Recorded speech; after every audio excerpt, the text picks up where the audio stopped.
Welcome back. The Rivers State government appears to have run out of patience over the continued occupation of Billy waterfront by some residents of the state. To this end, Governor Wike has asked them to relocate to allow the construction of the jetty in the area.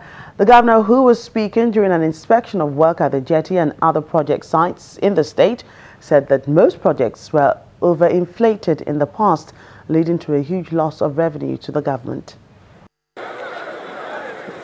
For over 3 decades, this cluster of shanties and makeshift buildings have been home to the people of Billy waterfront community in Port Harcourt, Rivers State. Some say here anything goes. Crime is a regular occurrence.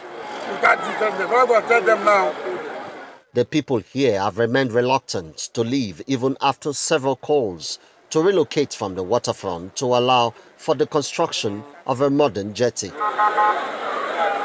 Now, it appears that their time is up, as the Rivers State governor in company of some government officials are in the community, not only to assess the level of work done at the jetty, but also to give a final warning. We'll be able to talk to them to see that, look, we can't continue to allow this the way it is, that there's a need for them to leave the place. We have provided an alternative place for them. And I think that those matters have been sorted out. But that does not also mean that you won't see one or two persons who may want to, try to be stubborn. But at the end of the day, the work will still be going on. And whatever that is for the interest of the people, that's what matters to me. The governor says while the government advocates prudence in expenditure, it will not compromise quality. Yes, people may have complained that, oh, why do you use kind of films like Julius Berger? They're very expensive. Today they may be expensive, but in the long run they are not expensive. When you give it to contractors who are politicians who don't have even equipment, they try to do all kinds of things, and before you know it, 2 weeks' time, you are back to square one. The government has identified inflation of project costs as a huge leak in resources in the past, a situation the governor says has been dealt with in his administration. Emmanuel Irei, Channels Television News. The governor of Edo State, Mr. Godwin Obaseki, wants citizens of the state to show more respect for different religions that exist. Governor Obaseki stated this when he received a delegation from the Nigeria Supreme Council for Islamic Affairs Edo State chapter, led by its chairman Alhaji Yusuf Bako. He promised to appoint a special advisor on religious affairs when the cabinet is constituted. Executive members of the Nigerian Supreme Council for Islamic Affairs Edo State chapter at the Government House in Benin City, the Edo State capital.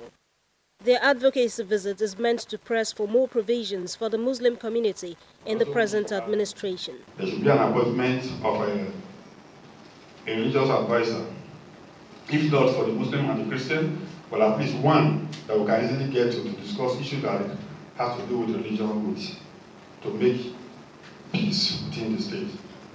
In Sultan visited Benin, the head of the council at the national level. It was almost 2 o'clock and we didn't have a place to pray. It became evident that we need a mosque in government house. The group is also seeking a review of the ban on the use of hijabs by Muslim students in public schools. We agree that the normal uniform does not include the wearing of hijab.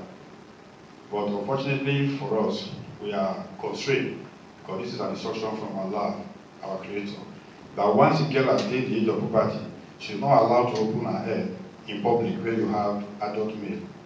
Except there are schools where you have all female teachers, then our girls can open their hairs in school. Otherwise, we are forced to go against the rule of God. Responding, Edo State Governor Godwin Obaseki pledges his cooperation on most of the issues raised, including the appointment of a religious affairs advisor in his cabinet. Governor Obaseki also maintains that Edo State is devoid of any religious bias. We have to respect our diversity, right? God did not make a mistake by bringing us all in into one state. That is the strength of Edo State. That is, when you come into Edo, small as it is, there's nothing representative of Nigeria that is not here.